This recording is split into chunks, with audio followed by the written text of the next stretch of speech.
पति आता ही नहीं। दो नौजवान कार में बैठ के जा रहा था, तो सामने बोर्ड पर लिखा था कि आगे रास्ता बंद है। तो गाड़ी खड़ी कर दी, अगल बगल झांकने लगा कि देखा अगल बगल सब ठीक ही है। तो बोर्ड के बगल से निकल गए। 2-3 किलोमीटर जब गए हैं तो क्या देखता है कि एक पुल है, वो एकदम क्षतिग्रस्त है। कोई डाइवर्स नहीं है जो अगल बगल से निकलता। तो झक मार करके लौटना पड़ा। तो वही लौट जो गया, आया फिर वही बोर्ड के पास। तो उस पार में क्या लिखा था कि अब विश्वास हुआ न। ई पार में लिखा था कि रास्ता बंद है, विश्वास नहीं हुआ। जब वहां जाके अटक गया, कोई उपाय नहीं देखा, तो लौट के आ रहा था। तो फिर वही बोर्ड पर दृष्टि गई तो उस पार में लिखा था अब विश्वास हुआ न। वैसे ही जवानी में विश्वास नहीं होता है।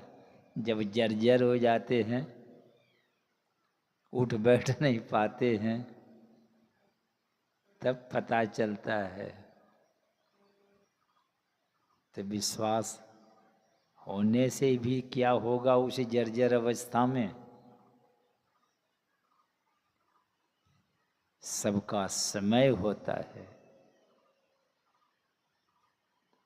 इसीलिए सावधान की आवश्यकता है। तो वह परमात्मा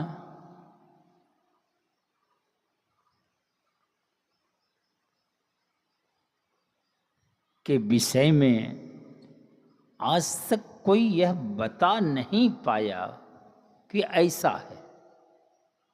कोई उपमा ही नहीं है जो कह देगा इसी तरह का है। इसलिए उसको अनुपमेय कहा गया है, कोई उपमा ही नहीं है।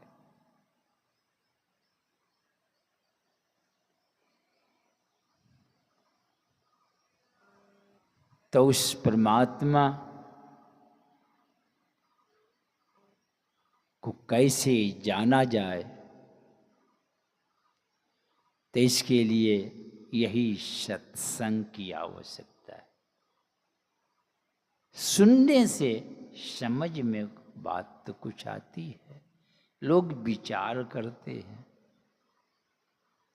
मन में एक प्रेरणा होती है। क्योंकि कबीर साहब कहते हैं खोजी हो तो, अब खोजी हो तब ना।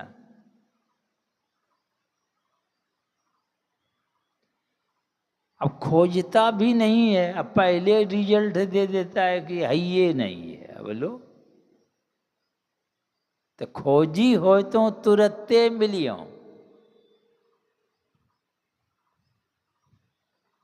अब पल भर की तलाश में, पल भर, एक पल गिरने में भी भगवान का पता चल जाता है। वो कौन युक्ति है। यहाँ जीवन समाप्त होने जा रहा है, भगवान का पता नहीं चला। कबीर साहब खोजी हो तो देखिए पल भर में ही परमात्मा का पता चल जाता है।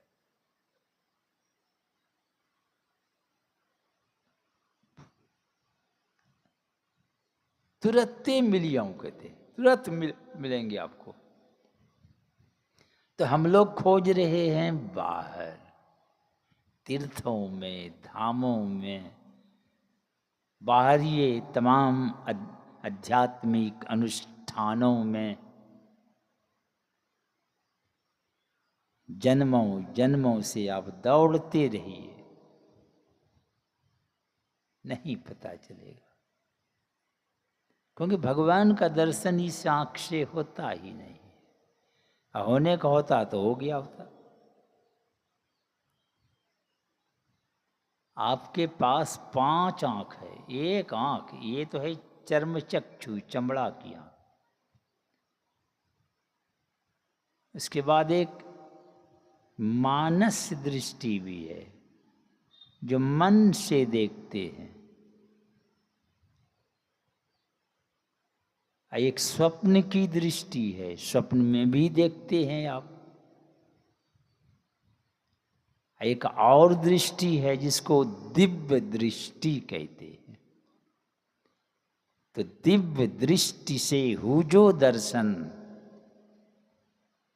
सब मायामय दर्शन परसन। प्रभु दरस परस हैं ये नहीं सज्जन, हे सज्जनों ये भगवान का दर्शन नहीं है।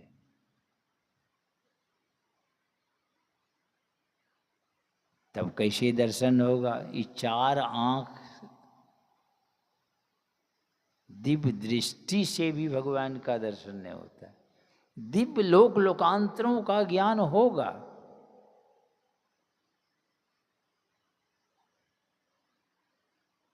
एक से एक देवी देवताओं का ज्ञान होगा,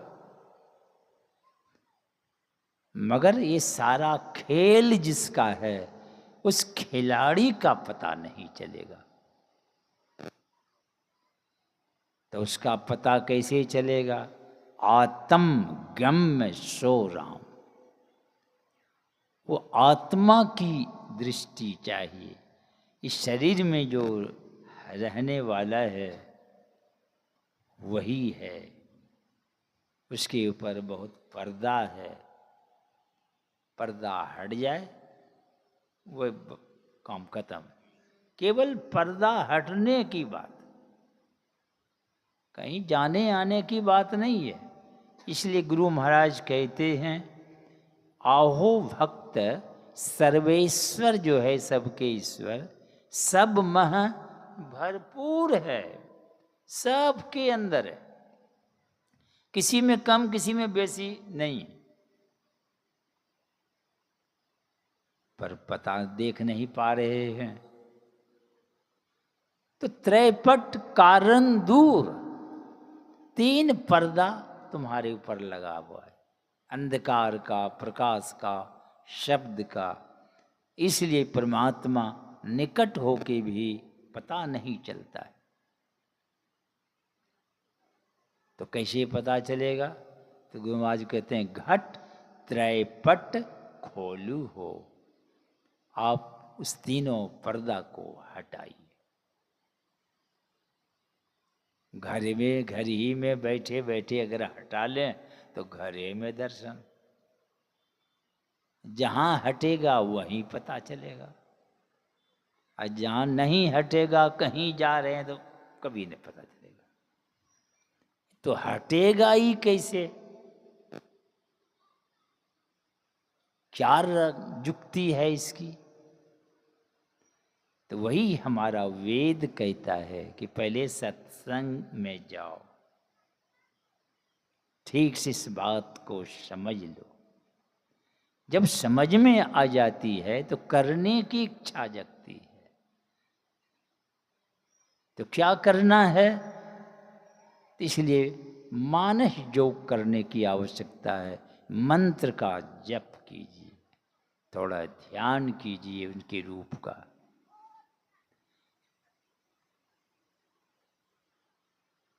तो आप में वह योग्यता, क्षमता आ जाएगी।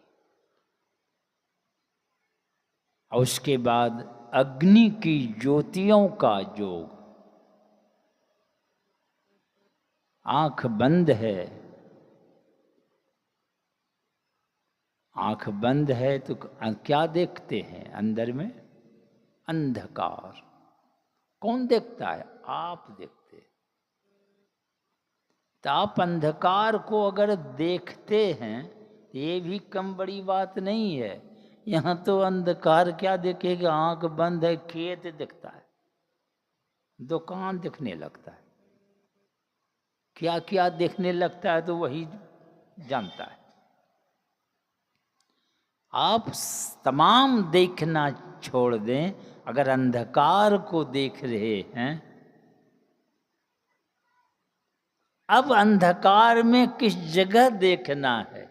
पहले अंधकार देखिएगा तब ना, तो पहले अंधकार को देखिए। आप खेत पथार सब छोड़िए, सामने अंधकार को देख रहे। अब अंधकार में किस जगह देखना है?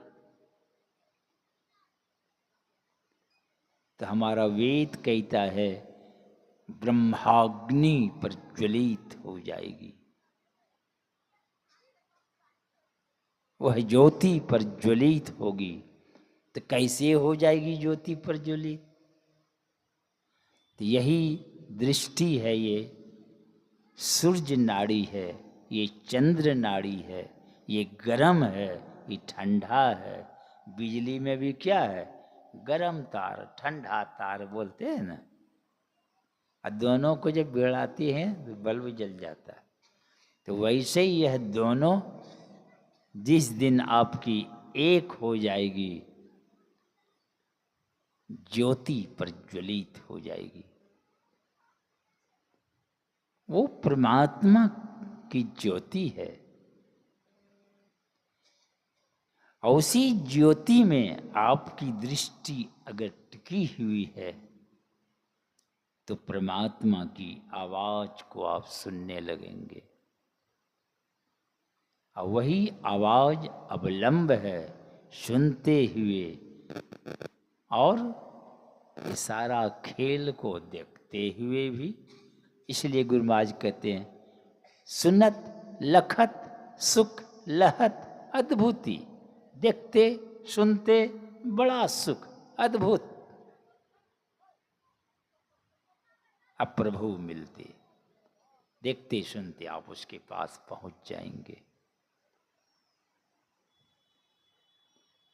तो इसलिए आधार है यही सत्संग। यहाँ लोग कहते सत्संग से ही पेट भरेगा। अब उसको सत्संग में भरोसा नहीं है, पेटे पर भरोसा कैसे भरेगा? कमाना बुरा नहीं है, नहीं काम करेंगे तो पेट कैसे भरेगा? तो इसकी व्यवस्था करें आप। उसी में थोड़ा सा समय निकाल करके और ये सारी युक्ति राज भेद को ठीक से समझकर अपने जीवन को सार्थक सफल करें। बोलिए श्री सद्गुरु महाराज की जय।